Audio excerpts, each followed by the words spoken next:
first thing is a call to order, and we'll have our roll call. And starting with Ray. Johnson present. And Mike. Adams present. Byers present. And Bartolino present. Thank you, Debbie. Next, our Pledge of Allegiance. And Jessica, can you roll the tape on that? All right.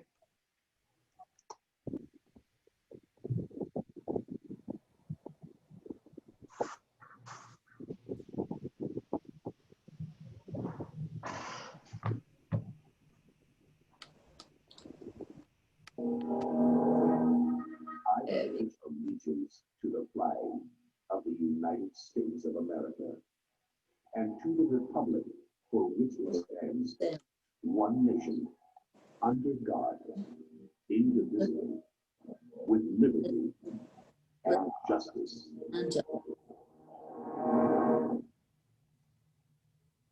Thank you, Jessica. You're welcome. Wonderful audio. Yeah, it was a little lacking today, but thank I you. apologize. Okay, our next is our patrol report as delivered by Sam Perez. So, Mr. Perez, Officer Perez, take it away, please. Well, good evening, all. Well, first of all, I want to start off with we had a theft that occurred up on the hill. I'm sorry, Deleuze, on September 8th, and basically, luckily, the homeowner had cameras at his residence. He was able to capture a video of the suspect and the vehicle. We were able to follow up on it, and we're still trying to make contact with the suspect. So we are doing follow-up on that investigation, and hopefully we'll get it pretty soon. Another topic about vehicles right now. I've been doing enforcement on Buenos Campos, which is next to Sandia Creek on the south end of our district. And I've been averaging about 5 citations a morning regarding speeders. Since I started writing citations, initially, Buenos Campos is a 30-mile-per-hour zone. People were doing about 50 plus. Then the last week or so, it dropped down to the 40s. So people are slowing down. It's a good sign, thank God. I'll be trying to do more traffic enforcement on De Anza Road. But from talking to the residents and everything, their concerns more in the evening time frame. So I'm going to adjust my schedule to accommodate that. On another topic, which is outside the district, but I know it impacts the district, is the lookout for Rancho California and Villa Vueltas. That's that large lookout that basically everybody left from the old lookout to this new lookout. And me personally, I believe because of the COVID, you got more people are out and about, more things are closed, so you're gonna find a place to go to. So basically what happened this week, on Monday, we had members of code enforcement, my department, a representative from Kevin Jeffrey's office, and one of the property owners meet on Monday. And the general consensus was that the plan right now is to put a guardrail on Rancho California Road and to also clean up the trash on the hillside by the county. So the county's gonna take care of that because it's county area along with the guardrails. That's what they want to do right now, but like anything else, sometimes things change. But the more I find out, the more I'll pass on. They also, on a side note, the property owner signed a 602 letter, which basically means that once the guardrails are up, signs are posted, if anybody is found beyond the barriers, we could arrest them for trespassing. And that's a big topic right now at my station. So once it gets done, you'll see enforcement out there, and I'll hopefully keep it more quiet up on the hill and less traffic up there. Great.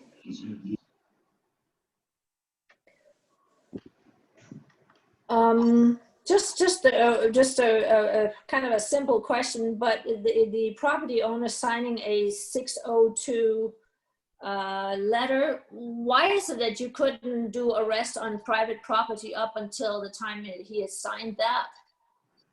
Well, the property owner, okay, there's like 5 or 6 properties right there. 2 are along Rancho California. The one that's actually on the lookout hadn't signed anything. I couldn't contact them, would not return my calls or anything. That's why I wasn't able to. But the properties beyond that, I had 622 letters and I had the ability to arrest them. And the majority of the time, I cited them for either for their vehicles, for drinking or something else. And that more or less encouraged people to leave. But once again, that is outside the district. Right, I understand that. It's just neighboring and leading into the district right there. Okay, well, thank you. Does anybody else have any questions for Officer Perez? Sam, I just want to say one thing that the sheriff's office contacted us about Via Peregrino and Via Toma, the cul-de-sacs up there. And so I want to let you know that we went up there and posted no stopping any time signs, so that if you get any further gatherings up there, you can at least, of course, cite them just for stopping their car in those areas. Gotcha. And that was Via Peregrino and Via Torrey? Via Torrey, you're correct. Yeah, Via Torrey. Gotcha. Well, thank you, sir. Great, that's good progress, and thank you, Officer Perez, as always, for looking out for the district, as I know you do so well. Thank you, ma'am. At this point, Jessica, do we have any member of the public that wish to address the board? We do have one member, Mr. Crumley. However, I'm not sure if he would like to address. Mr. Crumley? Thank you. No, I don't have any questions. I'm just sort of observing. I talked to Mr. Emmons today, and he told me that I could do this. So I'm just looking in, trying to be more interested. Well, thank you very much, and we're happy to have you here and observing the board. It's always nice to not just be by ourselves. So thank you for being here, and hope you don't find us too boring. Okay, thank you. Thanks. All right, next up we have just information only, which is financial statements and statements of investment policy. And if you've had a chance to look at them, that is good. And we, if anybody have any questions on that, we can set it aside and put it subject to action. Does anybody have any questions regarding the financial statement or statement of investment policy, please? No? All right, we will move on to consent calendar. At this point, that would be the minutes of the July 2020 regular board meeting, the minutes of the August 19, 2020 regular board meeting, the general fund claims for August 2020, and the sheriff's special tax claims for August 2020. And there were no purchase orders. Has everybody had a chance to look this over? Accept.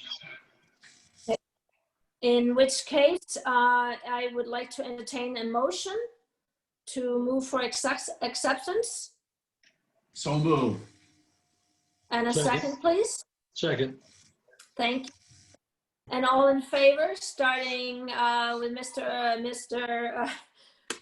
Ray Johnson, thank you. Johnson, aye. Mr. Adams. Adams, aye. Byers, aye. Mr. D'Alessandro. Alessandri, aye. And Miss,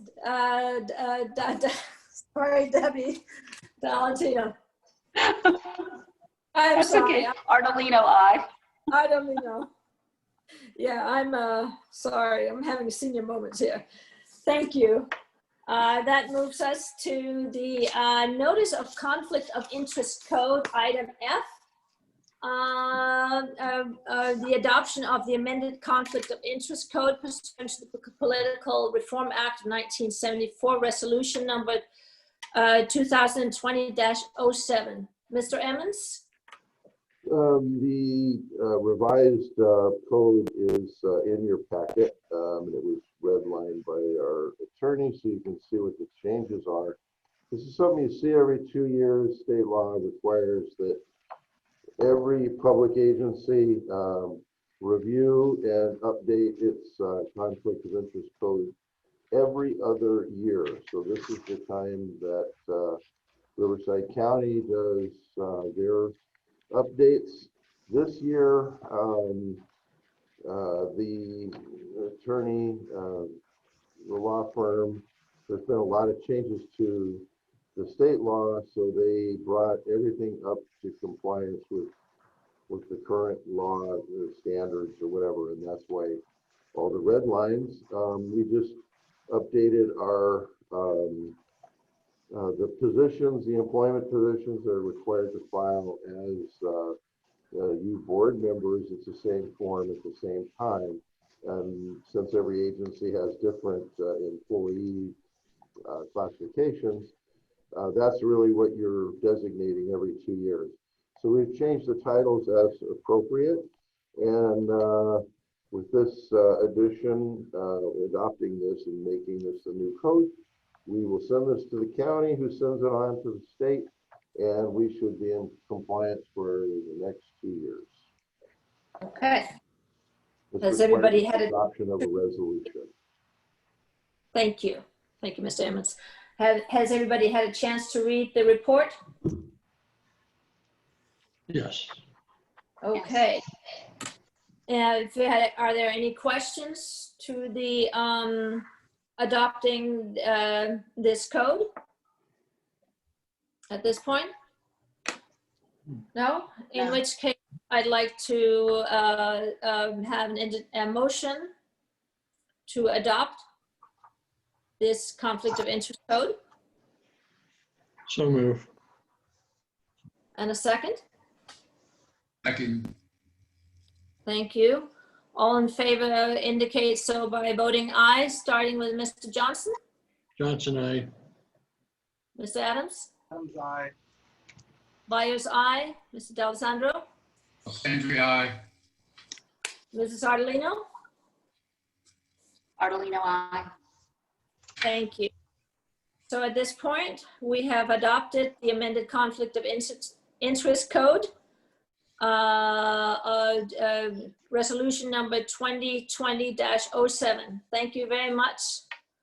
And we will then move on to the roadway reconstruction projects, starting with the San Diego and Via Vaquero FEMA projects. Mr. Hunt? Yeah, I don't have a lot to say. Matter of fact, I don't really have anything to say. Waiting for the environmental firm, Ultra Systems, to finish their report. They promised it to me in September.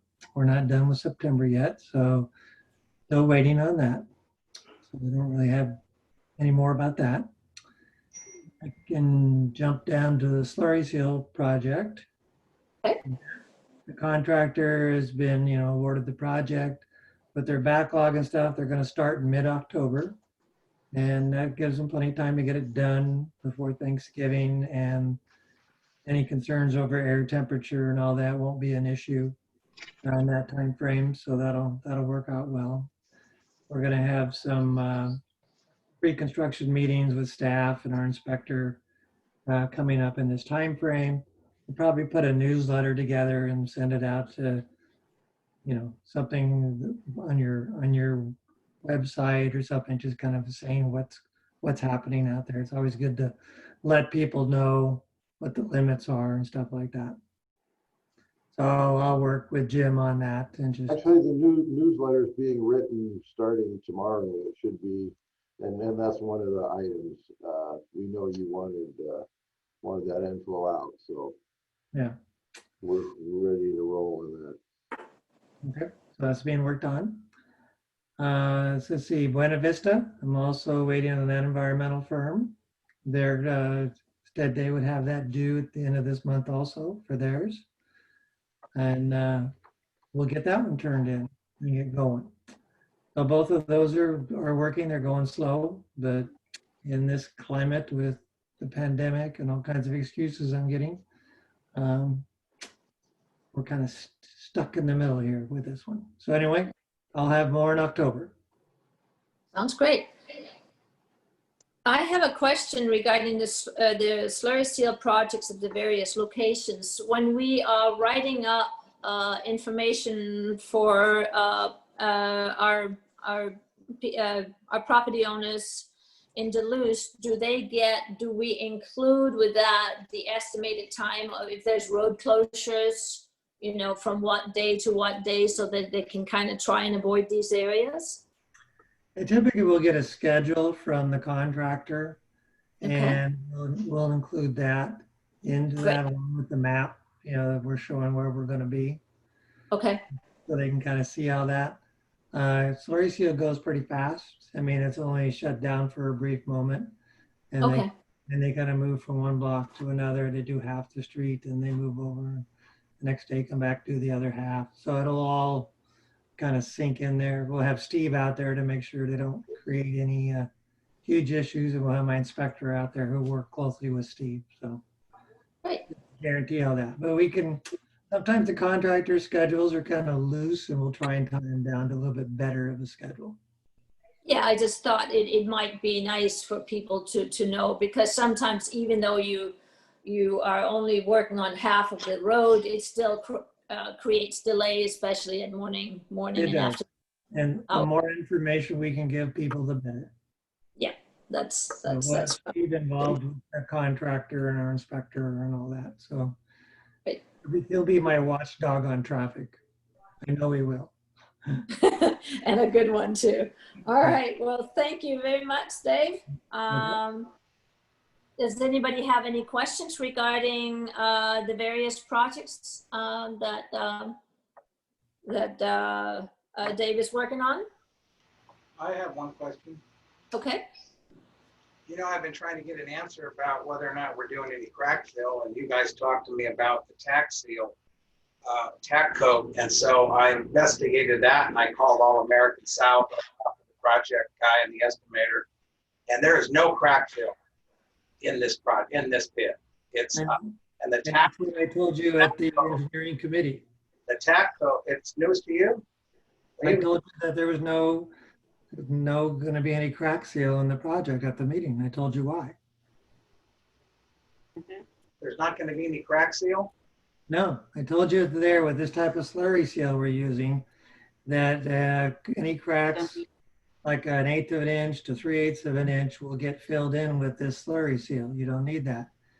Any cracks bigger than that, we are in the especially in the alligator sections, we're removing and replacing. So we don't have a need for crack seal. But this slurry seal we're using will fill in the smaller cracks, and the bigger cracks we're removing and replacing, which is in the bid item. If any small areas come up that are, we had a guy, our geotech out there for the first 2 weeks of design looking for this. If something comes up or something new shows up, we have money in the budget to take care of some small items out there without any issue. But our slurry seal will fill in those cracks that you're concerned about. He said that, I said, well, when were you supposed to start? And he said, well, they were supposed to start quite a while ago, but somebody at the district said that there was some kind of an emergency and they wanted it, so they're not going to be starting till the end of October. They would have already started a month, quite a ways back. So I didn't. That is not what they told us. They told us differently. So not sure who you're talking to, but I was talking to Jeff. we're getting different stories from the same person then. Okay. All right. Well, that's fine. They're going to start the end of October. Yeah, and we're pushing him to, if he finishes up his job early, he's going to push it, earlier than that. Great. And this slurry seal, it sounds like it's more economic in that you don't have to do crack seal and slurry seal. The slurry seal is a new product, is that correct? I understanding it An correctly? it's an older project. I mean, it's an old way of doing things, but they have new kind of thicker material and stuff in the liquid in it that we're using now. It just helps with the crack seal. We found out from a bunch of our other cities and stuff that we have that you're spending money to go on a crack seal, and the slurry seal does the same thing for the smaller cracks, and you're wasting the money on those smaller crack seals. It's not needed, and so we don't do that. Right. Because, and if you crack seal your stuff, later on, then it'll be fine. So anyway, it'll all work out, and we're gonna, like I say, when we're gonna get to a point where we'll take care of the majority of the streets and we'll be slurry sealing more often. It will take care of these crack seals and make the streets last longer. So it sounds like we're getting more roads sealed this way, and we can do it more often in a Yes. more economic way. So, that's great. It's progress, It's modern days and able to do more with less, and that's wonderful. So thanks for, doing what you do and bringing us up to speed and, Okay. You're welcome. making us getting more for our bucks, bigger bang for the bucks. That's great. So thank you for that. All right. Does anybody else have any questions for Dave?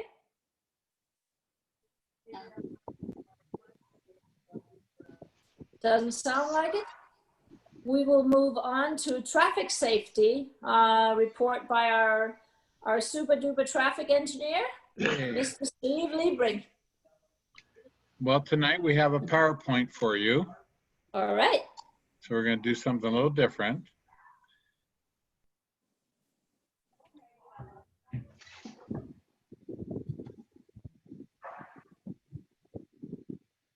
All right. So Jessica will go to the first slide, and she's going to monitor the slides for me. So as Sam told you, we've been out addressing the speeding concerns, and he has been averaging about 5 sites every 2-hour shift in the morning. So it is helping bringing the speeds down. So that's what we wanted. That was the whole idea. And so things seem to be working better out there. Next slide. We also deployed the speed trailer, and the speed trailer was deployed on Sandia Creek the first week. It was deployed on Via Santa Rosa the second week, and then we have it currently out on westbound Carancho, west of Duluth, and that. So next stop is next week will be Avenida de Oro. I spoke with the county and I got an update from them because we had a few items from the last few meetings that we'd been waiting for. And so they had, as you know, like every other, government agency, some slowdowns and staff out and this, that, whatever. So, we've been patient with them. And so they are proceeding ahead with lowering of the speed limit on Rancho California. They will be making their recommendation later this month. And so that should be coming hopefully by at least the November meeting, but maybe early as the October meeting. We also asked them about replacing the missing markers on Duluth and repainting that center line, so we get that done before the winter time, and they are scheduling that for the first part of October. So that'll be good news for all the drivers out there. We also asked them to study the possibility of a truck weight limit on Duluth Road.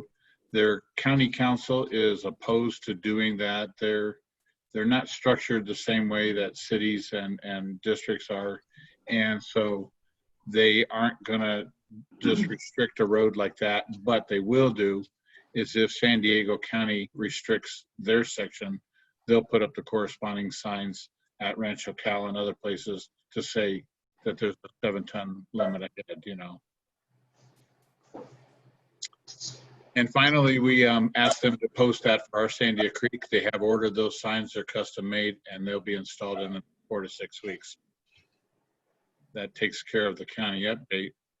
As Dave talked about, the slurry seal project is coming, and so we just want to remind everybody that we're going to be refreshing. You can see here some examples of Avenida de Oro and Buena Vista. Yeah, those are going to look a whole lot different when we're done with them. Even though they're not getting slurry seal, they are getting striping. And so you're going to see a big change here come in about 4 to 6 weeks from now.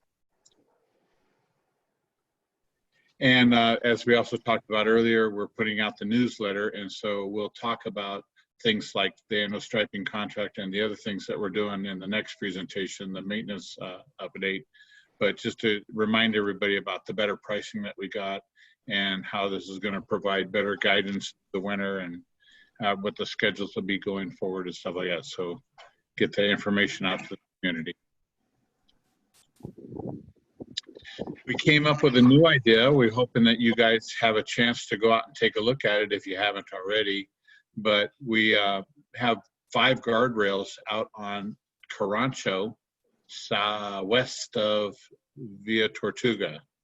There's 5 guardrails down there. If you ever get a chance to drive down there, we'd like to have you go down there at nighttime and put your headlights on those curves or those guardrails and tell us what you think. But this is a low-cost safety addition that we can do that helps illuminate that curve. Okay, and I think that's all I have for this report. So I'll answer any questions you have on traffic. I had a question regarding the county not at this point not willing to post the 7-ton weight limitation. I presume that would be on Rancho California unless San Diego County was willing to do that on their county roads outside of our district. Do you know what San Diego is up to? Have you been able to talk with San Diego in any way? I haven't talked to them yet. I wanted to go down and verify because I heard that they were kind of taking it in 2 steps. Sandia Creek has already been posted in San Diego County. And I thought I was heard in the last meeting several months ago that Duluth was being looked at to do the same. So I will follow up with that though and see if I can get an answer if there is a commitment, if they're going forward with that. Yeah, it sounds like if we can get that, and it sounds like it's very likely, right? Then perhaps we can then persuade Riverside County to do likewise, which would be great. They're saying what they'll do is they'll post it on Rancho Cal or Duluth saying that there is a restriction 2 miles ahead or that kind of stuff like that, so that people don't get down there and get trapped.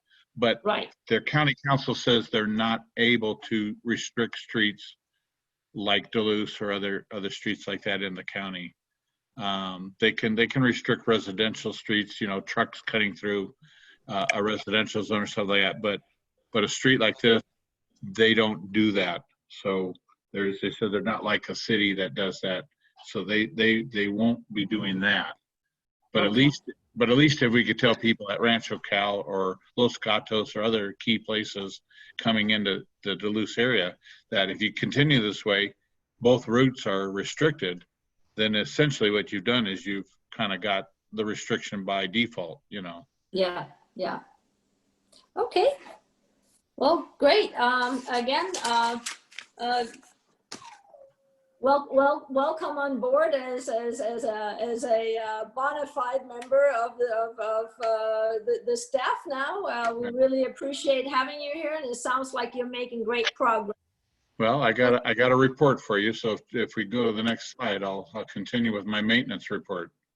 All right, let's go with that. So we came on board a few weeks ago, as you just mentioned, and we're still continuing to become familiar with the job and the talents of the staff and everything that we have going on. We started off first and made our near-term goal was to prioritize and address all the safety items we could initially. And then the biggest thing we've taken on here is that we are documenting all our efforts into the database, not only by location, but including pictures, and that's going to serve us well going forward. Can I ask you a question, Steve? Yes, sir. Who do you actually work for? Are you working for Wildan full-time, or are you working for Duluth Community Services District? Are you part-time or full-time? Are you working for both of them full-time? Because you present a Wildan report and now you're giving us the district maintenance report. How does that, do you have two jobs simultaneously? I mean, is that a fair question or not? Well, Mike, I'm doing this is that you have a vacancy right now. And so I'm just filling. That's not the question. I understand that. I'm answering your question. And what I'm doing is I'm filling that vacancy temporarily for a few months or whatever it takes to help you get the maintenance crews under supervision and get the job duties and the job descriptions ready and help hire you another person to come in and take over the job. So I'm just overseeing the things. And so I'm working with the district on that. I'm not working for Wilden under that. You still work for Wilden and you plan. I still work for Wilden as your contract traffic engineer, but this I'm working with the district. Okay, thank you. Okay, so as we talked about safety being the first priority, we went around and we did a lot of tree trimming for clearance for signs and visibility at intersections and gave them all the immediate attention in the first week or two. So we have an idea to clean up the city yard. So Jessica, if you could just kind of pop through these pretty quickly, but we've got, this is kind of the state of the art design that we had inherited. And go on one or two more here. And now you can see, go back up one, go back up one. Now you can see, you need to back up two now. Okay, well, that's all gone. Back up two more.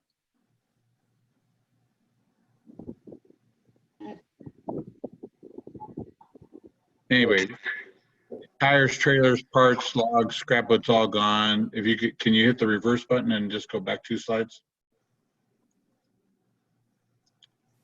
There you go.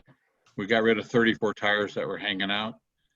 And we got rid of the auto parts that were stuck in the shed, and we got a new shed full of traffic signs and sandbags and other kinds of things that we knew. That we transferred a lot of stuff out of our garage here down the hill so we could have that stuff readily available up the hill.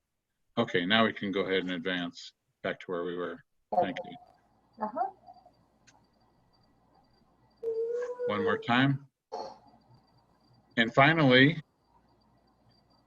we took this time to start inspecting drains for the winter, making sure there's clearance and checking to see if there's any erosion, rusting pipes. We're documenting everything we're doing with pictures, and we're creating a record of the history of the drains. Next slide. I wanted to say we're 100% completed today, but we are over 95 and we're just under 100. So tomorrow they'll wrap it up with the initial inspections.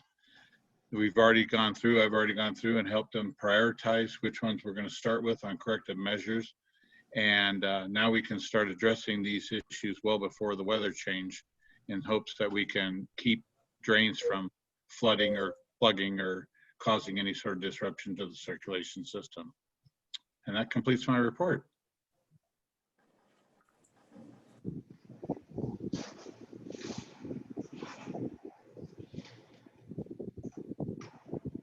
Great.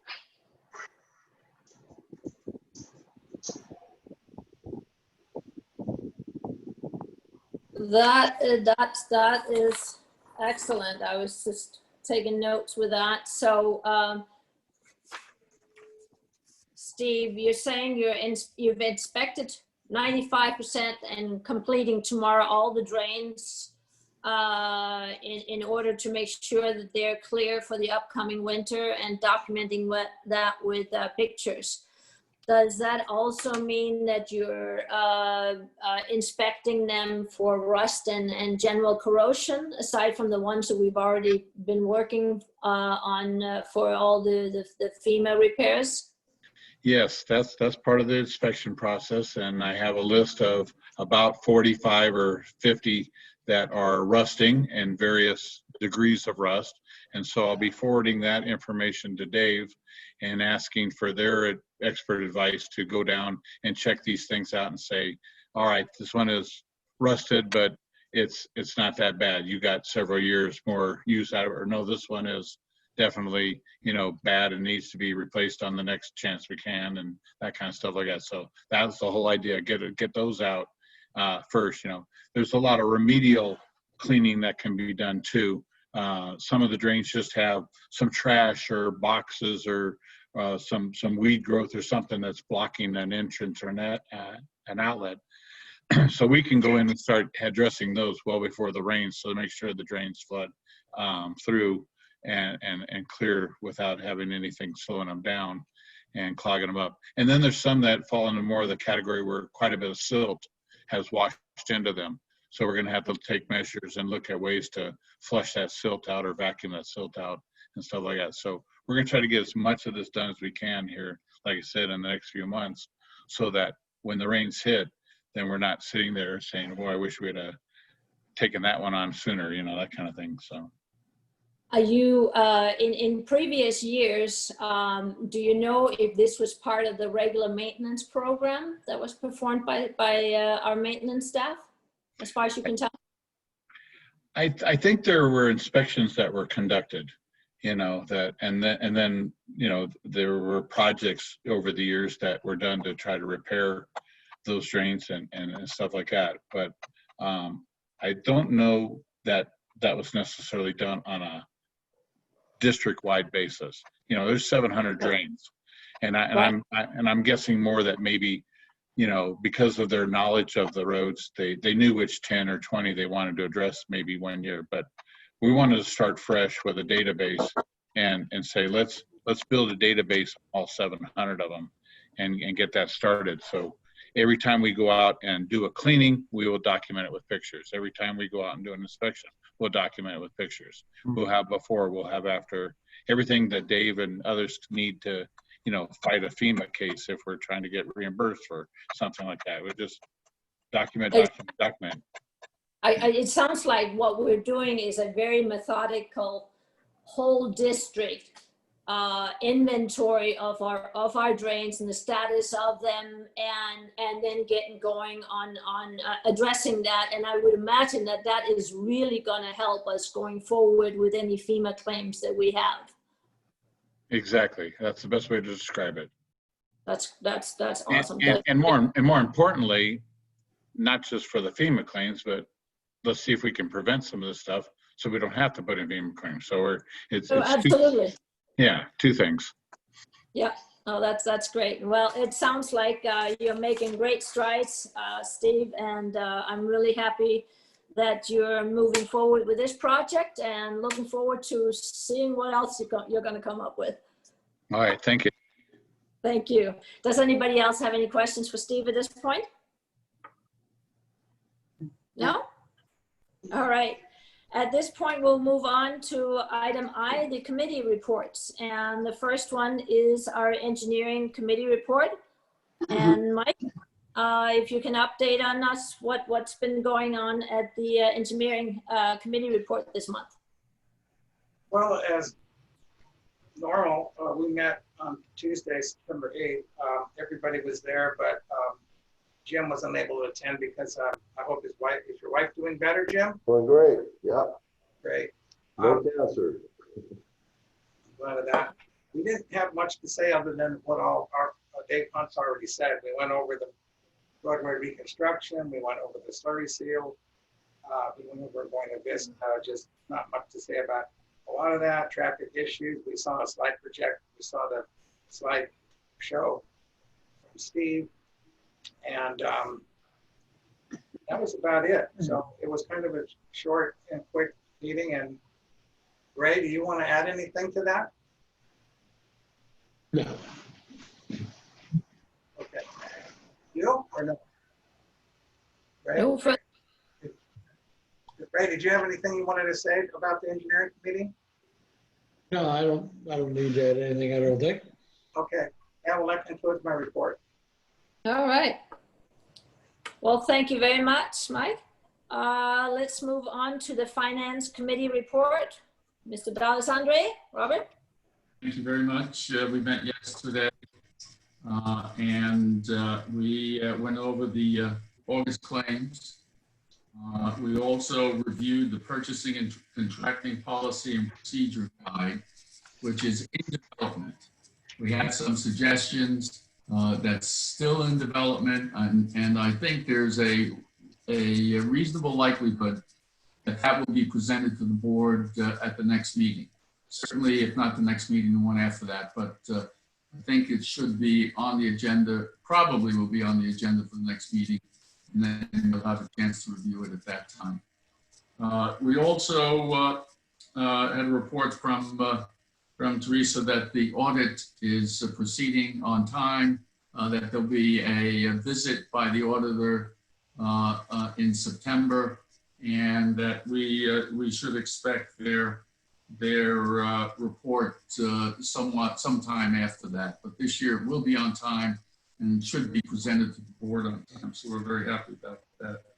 The interest still is around 1%, which is better than 0.1% what it had been in the past, but not as good as 2.1%, which it also had been at some point in the past. So we're still getting, I think Teresa told us that we got a check for about $20,000 on the money that we had invested in LAIF. That was generally the meeting. We also talked about FEMA. I think there's going to be, I think Jim and Teresa will be talking a little bit more about that. So I'm not going to say anything else about it. And that was generally the content of the meeting. Debbie, did I leave anything out? No, pretty much covered it all. Okay. Do you have anything else to add? I just had a question real quick. Oh, I apologize. Am I interrupting you, Debbie? No, go ahead. All right. Yeah, I think it was just bad audible, but you said that you had suggestions on something, and I couldn't hear what that something was for the next board meeting. And I just couldn't hear. Purchasing policy. Oh, purchasing policy. Thank you. I just could not hear it, so I was trying to figure out what exactly it was about. But thank you for that. Okay. We had talked. I think we had brought this up at a board meeting some time ago, and so I think the director was asked to go ahead and develop a policy, bring it to the board, and I think that will occur, I think, at the next meeting. All right. Sounds good. Does anybody have any questions for Robert? No? Well, thank you very much. That sounds like you're making some great strides in the Finance Committee, and look forward to seeing what those new purchasing policies might be. That moves us on to the legislative report, AB 421, and namely that's the one that I am working on with Jim and also with Robert D'Alessandro.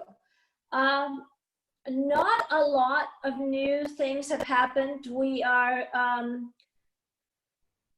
developing a strategy for the pursuit of tax revenue for the district, round 2 with the state. We are reviewing alternatives to negotiate with the county. And one of the ways that would aid us with negotiation with the county is having standing, basically, with the county for our negotiations. And in order to gain standing, we're considering another bill in the legislature, which is what we talked about, the first item there, which we would need to have put in by December. So the project means that we would need some legal analysis by BB&K and some legislative options. And really, again, good old COVID and stuff, it's hard to really make any progress with county. What we really need to do to put first things first is just finding out the legal analysis and then try and develop our strategy from there. Robert, I know you and I have been talking about this with Jim, and so if you have anything to add to that, please feel free to do so at this point. No, I don't. I think you covered it, and I think we still have some direction to determine Right. as we go forward. Right. Okay, well, that's my report. Mary Ann, And yes, are you talking about going back to the state level or working with the county? we may have to try and put something together, and that's what we're trying to find out legally speaking. Do we need to take a second round? We would not try and pursue a lobbying firm at this point, because that's not necessary. But we're thinking that perhaps round 2 at the state level will give us legal standing to pursue more with the county, because otherwise they could just blow us off and say, you don't have any standing here. If we had something in the works with state, we would have legal standing with the county. So that's sort of what we're pursuing right now, to see if that is an option we can work with. Don't we already, isn't 421 still active until June? No. No. No. When does that? Technically, yeah, the term ends November, I think. And so, yeah, technically, but it's I'm not sure what they call a bill like that. So yeah, it's still AB 421, but it's not in the process. And maybe just to elaborate, the county, it's like playing poker. They're not going to show their cards or anything. Their position at this point is there's nothing to talk about. So why would we negotiate? The state law gives it all to us, and so what else can we talk about? They don't want to get to the table. So I think that's the most critical item at this time, is how to get the county to get serious about this. And it may take even just the introduction of another bill. And we take that and put that down on the table and say, why don't we work this out so we can dispense with having to go through the legislature. Well, So we didn't get any help when we had that meeting out at the closest out there. Remember that? Holden. The guy was running for the supervisor, wasn't he? And we went out to that thing out in Duluth at the closest barn. That guy was here to help, and he's one of the guys that's we'd have to convince. correct. Kevin Jeffrey? Yeah, Kevin Jeffrey. That guy's a bomb. He doesn't want us to take any responsibility. He's put it off on somebody else. That's the way a lot of politicians go, because they can get a certain amount of years in and get their time in government or whatever without actually doing anything for years. So he's another one of those guys that you'd have to convince. He's one of the 5, and we need 3. Yeah. So, but at this point, they're doing, which I guess is, if we were the county, we'd be pursuing the same thing. Well, Duluth, what are you talking about? That's all our money. What are you talking about? The state gave it all to us. So go away. So anyway, that's kind of where the committee is at this point. It's tricky.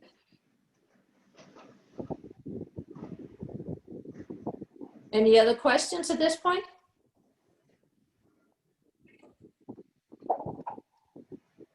Okay, that concludes my report, and we will move on to item J, the general manager's report, which would be you, Mr. Emmons. At your last meeting, Director Adams requested the documents relating to the 16 and the 19 FEMA applications we made. And those documents are in your packet. But it seemed that now I think is the time to give an update on where we are. 16, we're not pursuing that at all. Buena Vista is being pursued through the engineering committee and the environmental assessment. And that would be by the appropriated funds of a couple of years ago. And for some reason, we got Sandia Creek into the 19. And I don't know if that was luck or what, but as it stands right now, it looks like we're going to get funded for most of it. And Via Vaquero, of course, is all of it. We're going to just step through this with you. We sent out last night, just as Teresa and I were working on how to explain a lot of complicated federal terms, as well as a lot of numbers. So we sat down and made just a little short worksheet to step through so that you can begin to see we're coming to the end. And when I say the end, we're talking FEMA time, not human being time. We're 1 year and about 5 months from the storm. And if this were in the business world, these roads would have been done and paid for about a year ago. But in FEMA world, these things go on for like at least 3 years. So if you, in asking our FEMA rep, Bill Cleveland, who you've heard us use his name, he's responsible for us, the Luz. We're way out in front, primarily because we're small, I think. And Teresa, she dogs this thing. So anyway, so the one thing is we step through this, when you apply for money from FEMA, the relevant term is obligated. You hear the word like entitlement and other governmental words. FEMA uses the term obligated, and it's essentially an agreement. Once they agree that they're going to pay something, then you can rely upon that obligation to do the work, knowing that as long as you meet their conditions, that's what you're going to get. Now, that doesn't mean you're going to get, or that you're only going to get that. That's primarily hard costs based on people that FEMA themselves has sent out into the field and given an estimate of what they think it would cost to get that work done. And so they use their own number and they develop an obligation list, project by project.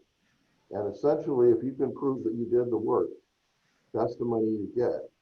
But they recognize that there's other costs. And that's what a couple meetings ago, you board members, I'm not remember who it was, Teresa was throwing around, what's the term you use? Overruns. And because she's processing the overrun paperwork. An overrun is something like the environmental assessment. They don't have those in some states. In California, they do. They have very strong environmental laws. So there's no category where FEMA says automatically, we'll pay for environmental work. You have to apply for that separately. And they recognize California has these expensive environmental processes we go through. But that's not part of the obligation. What they look at in the beginning when they say, on Sandia Creek, we give you $316,000. That means that if we come up later with a receipt for $316,000 in construction work, they'll cut the check. But then after that, you have to apply for your environmental assessment work, your inspection, your engineering, all those things, and that comes later. So Teresa, I'm going to let you, since this is your life half of the day, step us through these numbers and the process and kind of the timing. You want to do that, or you want me to do it? Sure. No, I can do it. Okay. So if everybody's looking at the sheet that I'm going to be discussing, you all were emailed it last night. Hopefully everybody has a copy of it. Because I'm going to be throwing out some numbers. I know if you don't have something in front of you, it kind of go, huh? So anyway, Speak closer to the mic, or look at the mic if you can. It's okay, but it's a little fuzzy. I have trouble. Yeah. That's better, that's Hear better. me now? All right. Anyway, what we've received today, cash in hand, is $444,000.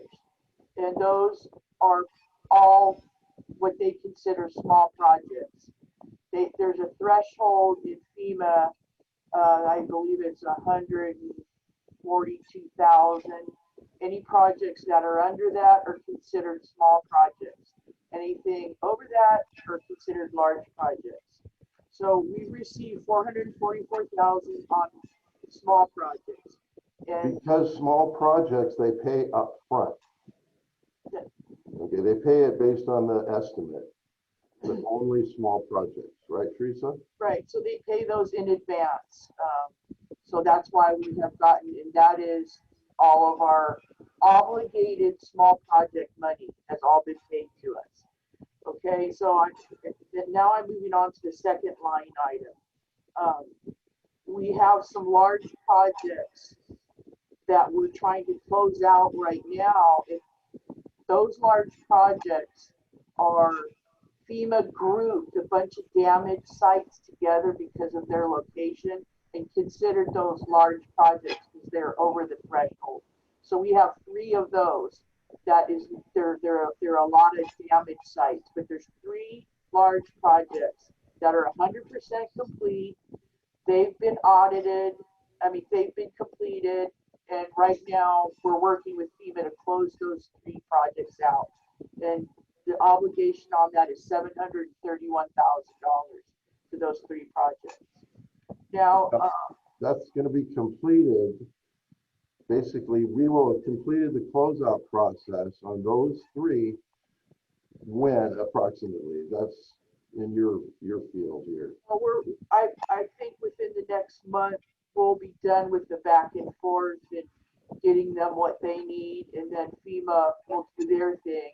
That takes a couple of months. So I'm expecting hopefully the money in 3 months on that 731,000 by the end of the year. So by the end of the calendar year, we should have an additional 700,000. Right. Okay? Then the next grouping, I'm calling them major projects. We have 2 of them. Everybody knows Via Vaquero and Sandia Creek. They've already obligated $316,000 on Sandia Creek. And the next line item, which we went back to FEMA and said, wait. We have to, it's simplest way I can explain it. They'll obligate it after we push a final button, after it's gone through all these steps. And we have to say, okay, we agree with what FEMA's scope is saying. We have to push that button. Well, they want to close this out. So FEMA went ahead and closed that Sandia Creek out for us at $316,000. And we said, whoa. You guys closed it out. We didn't. They came back and said, yeah, our bad. So we got them to go in because there were cost revisions that had to be done.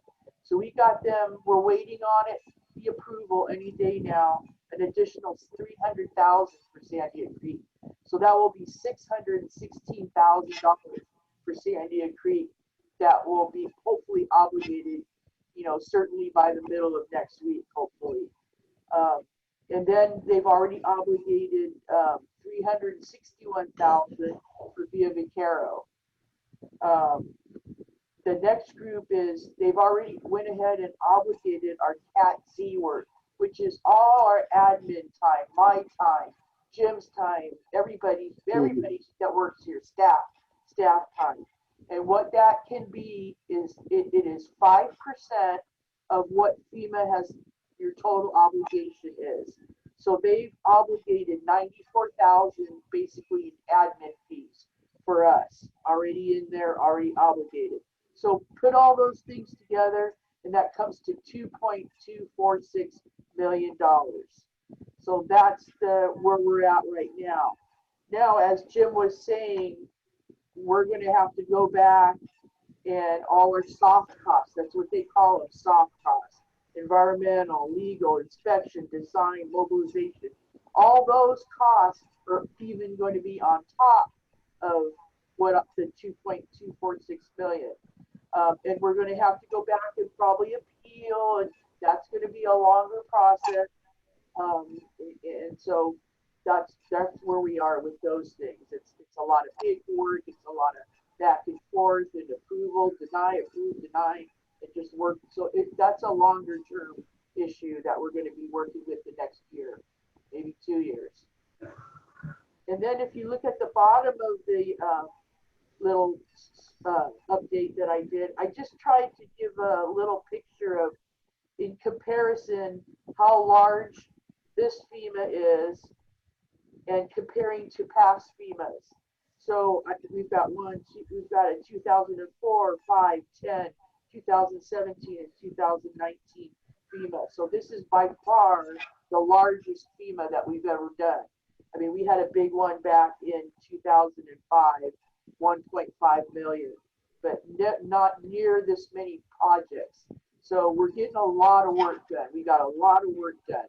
And so anyway, that's my little spiel on. So you should point out that the soft cost, when you're talking about, it drags on and on, they'll pay us the 2.246 as soon as we get everything finished and closed out. Then all the I guess he's hassling to get all these other things. And you see in 05, the last time they did a big one like this, it took them 6 years to get that 600,000, and that's what that's about. So they probably, the obligated amount was probably about 900,000, and their soft cost was probably 600,000, and they fooled around, not us, them, through that process. And then they finally paid up to 600,000. So, and I don't know if that came all at one time or I doubt it. I'm doubting it. I expect that it trickled in a little here, a little there. And then finally in 2012, they were able to shut it down. So, anyway, it's a lot of tracking federal stuff. So, anyway, that's all I had to add to your report. So that's really where we're at. So I'm hoping, and then again in FEMA time, we're looking at about a year from now, realistically, when we will be finished with all of our obligated monies, which would be the 2,246,000 in today's dollars. And so that's really where we're at in a nutshell, trying to keep this as simple as possible. Can I ask a question? Jim, what's the percentage? Isn't FEMA only obligated for 75%? We pay the 25?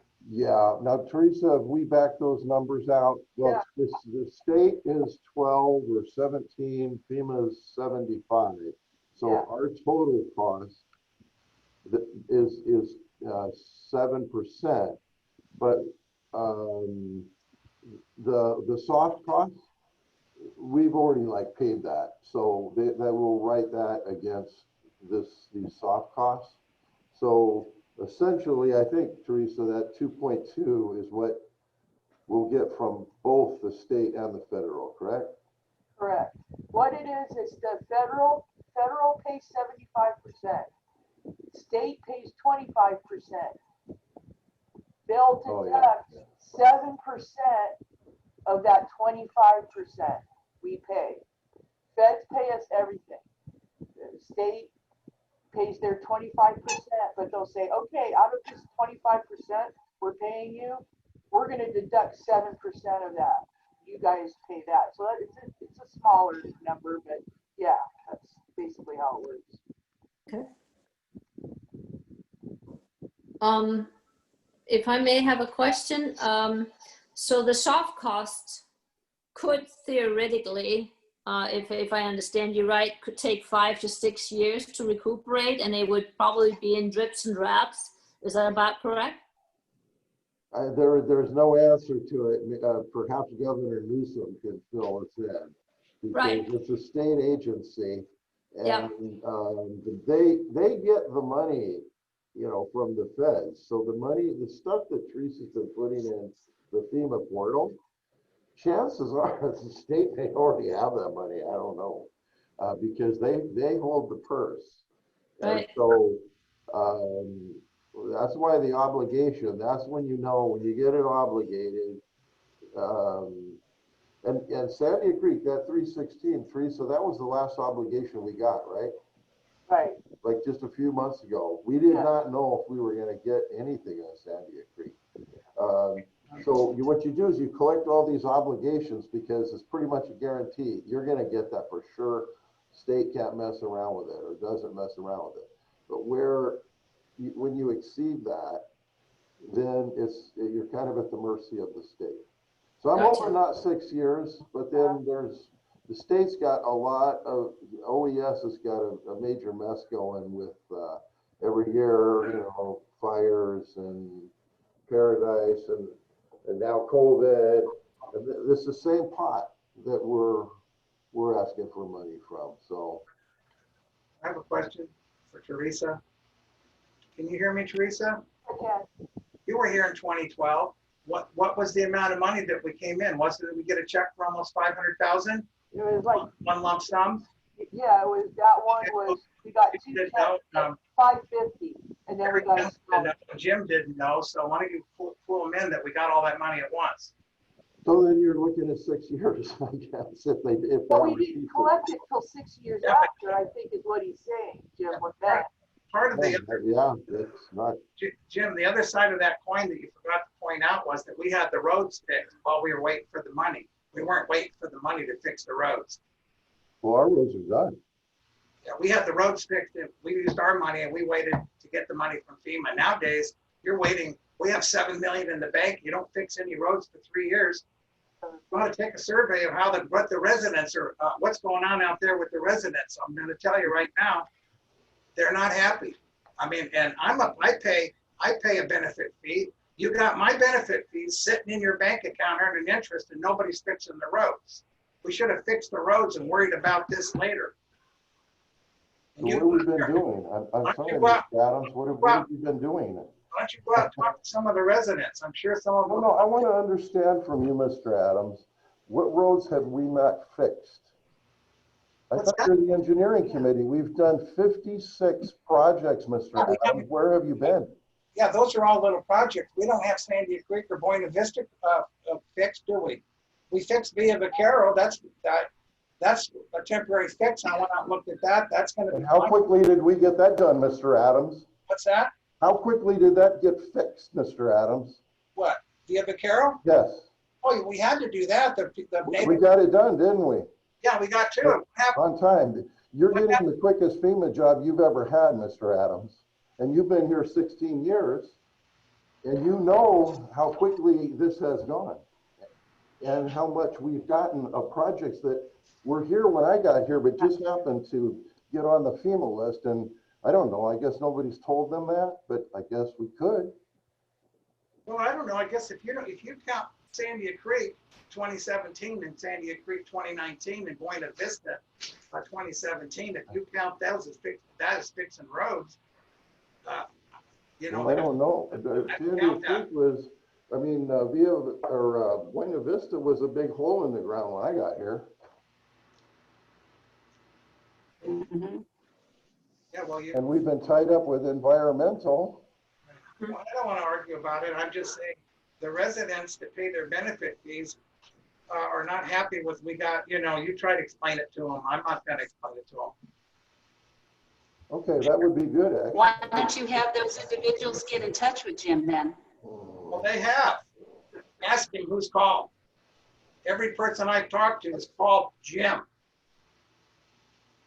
So well, on my end of the spectrum here, I haven't heard anybody complain. I'm waiting for those 47 emails. We still haven't come in. There's been 3. Well, anyway, I just hope we do the best. Are we going to get the 47 emails? Pardon? I'm waiting for the 47 emails. What are you talking about, 47? Buena Vista. I never said I had 47. I have 5 or 6. James Reed's already been in. Do you want, Yeah, I know, there's 3 I've talked to. you haven't talked to Alan Dunn? Don't think so. Oh, yeah, yeah. Or have I? Maybe. I don't remember who that name. Yeah, he lives at the corner of El Prado and Sandia Creek. You might refresh your memory. The older man? He came to our meeting. There's 2 of them, yeah. Yeah, well, I might be getting the wrong information, so I don't want to say anything. So forget it. Well, if I may put something in, because I'm not really liking how, you know, the kind of underlying charges you're making towards Mr. Emmons.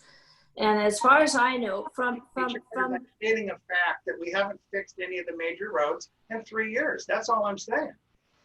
you know as well as we do on the board that we were ready to get started on the actual project, right? We put it out to bid. We thought we were ready to be shovel ready. And then we had a big setback with the environmentals. You know, they said, you can't do that. We need more studying done. And what we thought was a shovel ready project that was going to be finished, I think right around now, if I remember Oh, it would have been done by now. That was pretty much set back, you know, until we get these various environmental impact reports done. It's not I think it's an environmental impact report. We're still waiting. They call it environmental assessment. We were shovel ready. We had it put out to bid. We had the bids. We had Murrieta Construction come in and be the low bidder, and they were ready to go until we had this setback. I mean, I don't really know what we can do other than maybe disregard the environmentals and then say, oh, screw it, we're gonna go ahead anyway. And we can't do that, you know. Yeah, 'cause then you get sued. Yeah. Don't do that. So Mike, I'm trying to say, as far as I can see, Mr. Emmons has done an admirable job trying to get this stuff moved out and move forward. And yes, we were handed some setbacks on the environmental end of things. And as far as the Buena Vista, that was a blown out fiasco before he ever showed up, and he was looking to see if there was any way that the FEMA applications could be salvaged. And you know, we've gone around with that, and that's, to me, sounds like the best way to go about doing that. It was in an extremely low traffic area. And again, we could not just go ahead and move without the environmental impact reports that needed to get done. And that is our holdback now. We have already said we're going to move forward on this. You know, and now we're waiting for environmental impact reports. And when they get through, we are going to be shovel ready. I don't know how much faster we can go than that. And be within the legal boundaries that we need to follow. And I, for one, am not willing to just pursue something without having all the proper approvals from the various agencies. Yeah, it's a good way to get sued. Yeah, yeah. So I just want to put my 5 cents in. I think we're having. Mr. Emmons is doing a really great job. I think Mr. Hunt is doing a great job, and likewise Mr. Liebring. You know, we're having very skilled people that bring a lot of professional expertise to bear to benefit this district. And I think we're getting the best and the most that we could have had in a long time. So I am really pleased with the direction that the district is taking and where it's going. And I just want to be on a record of saying that.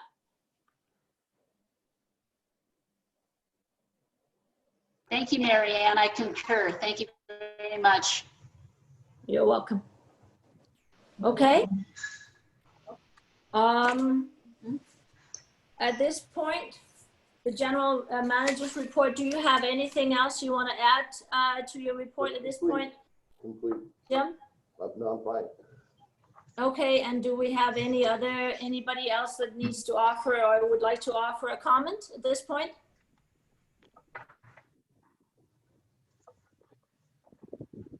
All right, thank you, Mr. Emmons. Very good report. We will move on to legal counsel matters by Ward, Mr. Ward Simmons. Mr. Simmons? I just have four, can you hear me okay? Yeah, very well. I just have four very short little blurbs that I wanted to mention. One is, the first one is, you'll be glad to find out that the legislature just added a new section to the Brown Act, and it's allowing board members to interact on Facebook and other social media, and that's not illegal. You can use Facebook and other types of internet-based social media to ask your constituent questions and provide them information to the public, solicit information, and anything that's within the subject matter of the jurisdiction of the district.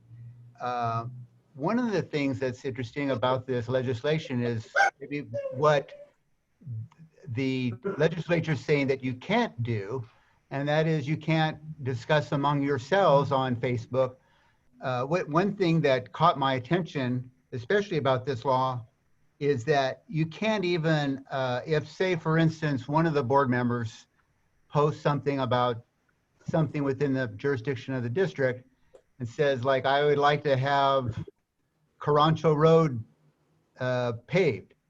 If another two board members happen to press like on the Facebook page, that's considered to be an illegal Brown Act meeting. Makes sense. So be careful what you do out there on Facebook pressing like. What about loose dogs roaming on Carancho and that have been, I mean, I'm just, we can get really out there in the weeds. Anyway, that's what the legislature's up to. Another thing that just recently came out is the Supreme Court denied the case, which I told you about a couple months ago. This county and city of San Francisco, you might remember this case was about a proposition that had been put onto the board election ballot by a citizen initiative, and it got passed. It was a new tax, and it got adopted by 61%, which was less than the 2/3 needed under Proposition 218.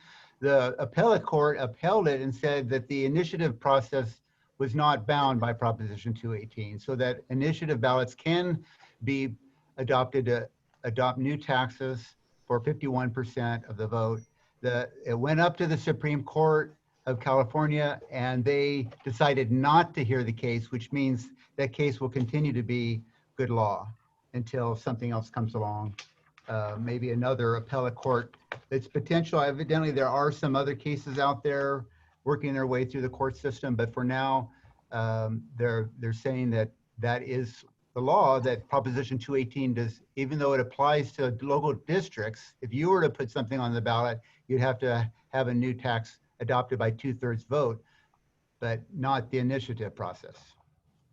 So basically, it's status quo, right? Because I believe status quo is if it's a citizens initiative, you only need 51, but if it's an agency initiative, then it's 2/3. Is that correct? That's correct. And there wasn't quite, it wasn't quite sure whether or not that was the law, but that's what the courts are saying now is the law. So, Can I ask a question about that? Yeah, go ahead. This may sound silly, but is the requirement 51% or just the majority? Well, just a majority. Yeah. So it could be one more than 50%. 50% plus one vote. How about that? Very good.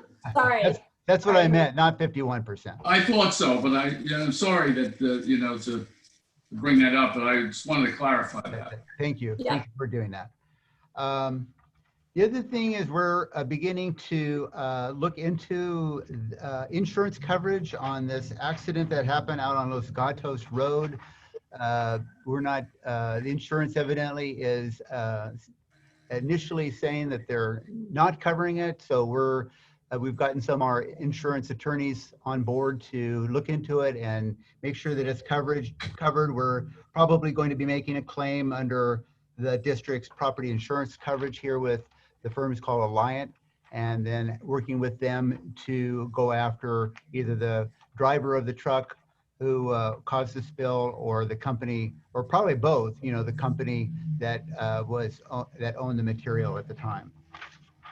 And then the final matter that I just wanted to mention in passing is that, as President Byers know, I'm beginning to review the bylaws. I should have some updates to the bylaws to you in the October board meeting. So I'm hoping, I just wanted to introduce that now with the idea that we'd be coming back in October with a few updates, just basically to bring it up to speed to the Community Service District law. So that's it. That's my report. Great. Thank you. Any questions from any of the board members?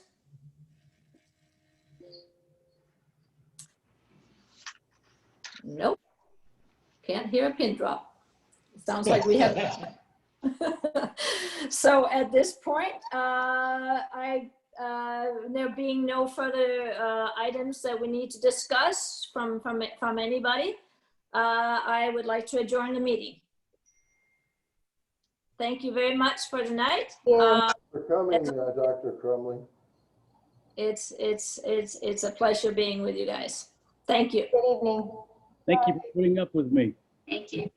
Good night.